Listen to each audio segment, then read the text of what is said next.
Hey yo, it's the afternoon. It's Q101 Merritt's Music Mix. My name is Jesse Pacula. It's time for another episode of Better Know Ascent. On the show this week, we've got one of the alternate captains. It's Henry Foghorn Cleghorn.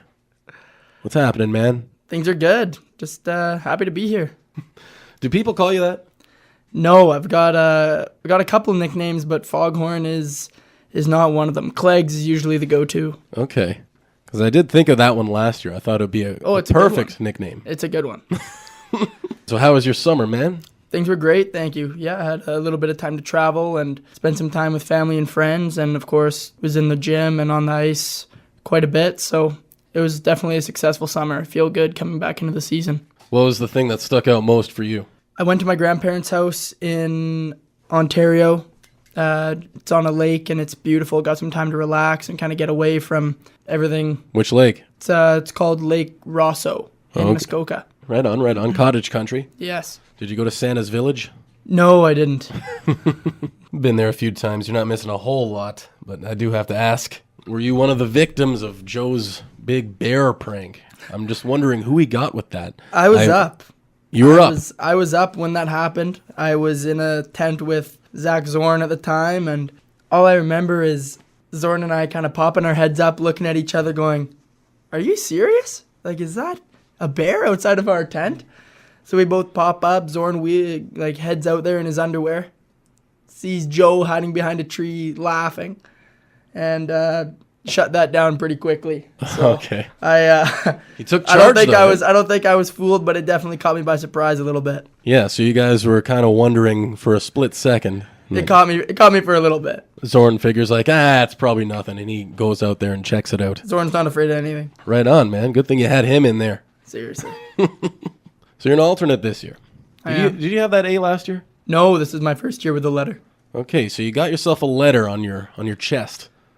And does that do anything for your confidence? When I got the letter, I didn't want it to affect me too much. I didn't want to go beyond myself as a player. So yes, it's an honor to wear a letter for this team that I've played 3 years on, but has it changed me? No, not necessarily, but a little bit of confidence boost is definitely in order. I think it's nice to know that the coaches are behind me and that they know that I can help lead the team alongside Tyrell and Chase and Zach. So It's an honor, of course. And does it gives you a little bit more responsibility off the ice as well? Absolutely.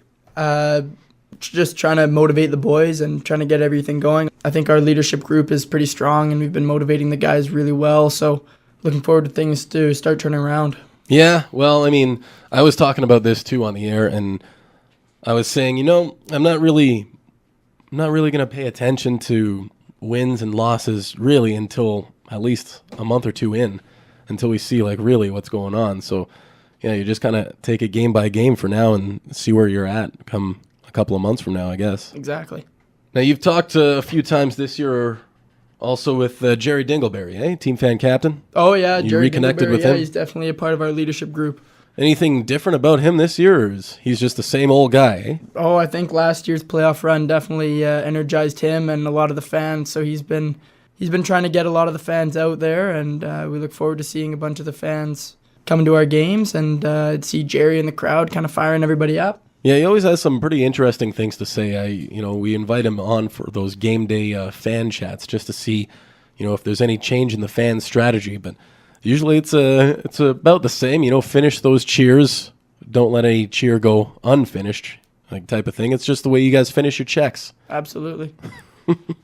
Let's talk for a second about superstition. We've been doing this for a little bit now. I'm wondering, what's the weirdest thing that you've seen as a hockey player for somebody to get ready before a game? Before I came to the Centennials, I played Junior B down in North Van, and I had a guy on my team who broke his stick one time and didn't have any tape on his stick, used the Untape Stick and scored, and he never taped his stick for the rest of the year. Just no tape on the blade. Terrible style. And how many more goals did he score? He kept scoring, but definitely not something I'm going to start trying. Right, but it seemed to work for him? Worked for him. Going with the untaped stick. And have you talked to him since? Does he still like to do that? Oh, I'm not sure. It's ingrained itself into my mind. I won't forget it. What's your stick style? Do you like a certain color? Does it I have to be use- white or black? I use black tape. Just black? Yep, just black. I'd use some wax. I do a little bit of a different wax job, but it gets the job done. Now, some guys like to tape out the end of the blade. No, that's not me. I'm Nope. not a skilled guy like that. Okay. Just a little bit of tape on it. Get You know- the easy things done. I've tried doing my stick like that, and I can't do it. The tape is always too clumpy at the end. Yeah, it's tough. That's why I stay away from it. We did bring this up last year, and it seemed to be a pretty cool thing every week. Who was it that started that? Jake Berger, when I had him on last year. So we started this thing where the Cents were able to take the fans, inside the dressing room just for a moment and let us know a word or a phrase that only you guys use amongst yourselves. The first one we heard last year was sriracha from Jake Berger, when you guys would describe something spicy. It doesn't matter what it was. Jambalaya is what you guys use for a win, and that still carries on to this year. Absolutely. Anything else that you can tell us, the fans? A word that only the Cents use. Only the Cents use. Oh, man. Okay. Schmelt. Schmelt is the Centennial's word of the week. Okay, and what does schmelt mean? Schmelt means it means a rookie. A rookie? If it's your first year in the league, You're a schmelt. you're a schmelt. Okay. So Vince, I had him on a few weeks ago. He's a schmelt. He is the goalie? Goalie? The backup. Yes, he's a schmelt. Bucks and I, legends. Not schmelts. Tyrell Buckley sitting to his right talking schmelts, but maybe the veterans need a word. Maybe one of the rookies, one of the schmelts will have a word for you guys. Yeah, next time a rookie comes on, make sure you let him know that he's a schmelt. Okay, I will do that. Word of the week, schmelt. So if you ever have a new employee or something at your work, you can call them schmelts, courtesy of the Centennials. Now, what are you thinking this year NHL-wise? Your favorite team again? Montreal Canadiens. The Habs, right. And Yeah. what do you make of them this year? Oh, hopefully Carey Price stays healthy, and our kind of off-season acquisitions, Drouin and Alsner, they're good. Hopefully they're good. They've got to fill big shoes. Yeah, they're good. Leafs are better. Was there anything hockey-wise that you worked on in the off-season that you can tell us about? Like any particular part of your game that you wanted to get better? I wanted to get bigger. I put on about 10 pounds, so I feel a lot bigger in the corners, a lot stronger on the puck. So I was really working on just working in the gym, putting on some weight, and at the same time feeling fast, not obviously decreasing my speed. So that's something I worked on quite a bit. Strong and lean. Strong and lean, but heavy. Okay. Actually, I forgot to bring this up last week. I'm pretty sure Tyrell did the same thing. He looks bigger this year, I think, than last year. Absolutely. Yeah.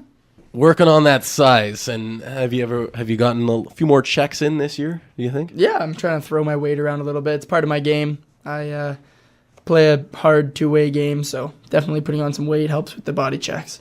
It's pretty fun, the body checking part, huh? Yeah, it's the best. Tic Tac Toe is a little bit different this year.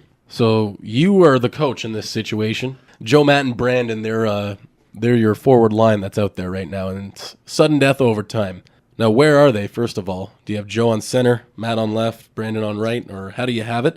And how do you see that game-winning goal go in, tic-tac-toe style? Joe's in the middle. He's going to be dictating the play.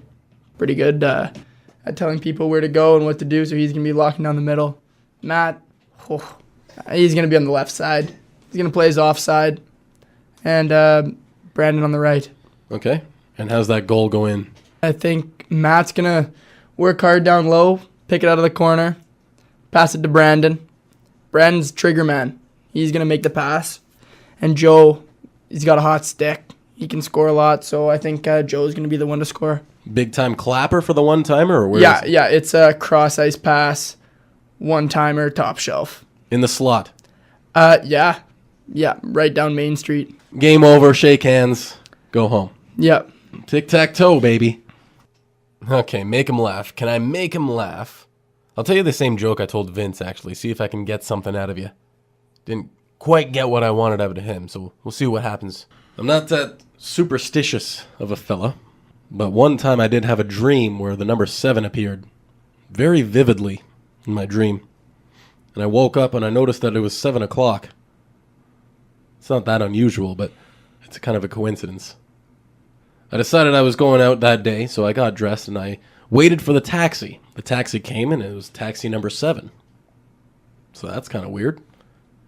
I get into the taxi and I tell the taxi, "Hey fella, I'm thinking about betting some monies on the ponies today. I want to go to the pony track. Take me there, please." So he's taking me over to the pony track. I notice when he gets there, we're right in front of the pony track. The fare is $7.77. That's pretty nuts. I just gave him $10, whatever. And I go in. And I go into gate number 7. Okay, this is getting freaky. Once I get into gate number 7, I'm seeing there's a few booths open. I get into a lineup, and I'm noticing it's booth number 7. That's crazy, man. There's about 7 people ahead of me. And while I'm waiting, I'm looking up at the scoreboard. I'm noticing in the 7th race, there's a horse called Lucky Number 7. So I thought, well, this is too perfect. I'd be a fool to not see this as a sign. So I get up to the front, proud as I could be. I said, "I want to put down all of my money, everything that I got, on number 7 in the 7th. I put down all my money. I had about $700. And I wait for the race to happen. The 7th race is about to go down. On your mark, get set, bang! And what do you think happens? Gosh darn if it didn't come in 7th. I should have seen it coming. It's pretty good. That was good. I will consider that a win. That's my first regulation win of the year. That's a win. Well done.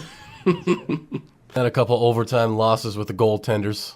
Couldn't get it done last week with Tyrell, but I got it done. Finally, I got 1 in the win column. Thank you, Norm MacDonald. Henry, I'll give you the last word, man. We'll end this. Thanks again for coming on this year. Absolutely. Thanks for having me. It's a new thing this year, the Sense Request. So I'll let you all pick a song once it's all over. What song do you want the listeners to hear? I'll have Slow Hands, please. Slow Hands, Neil Horn. Yes, please. Good track, good track. All right, we'll play that right now. It's Slow Hands on Q101. Thank you, Henry. Thank you so much.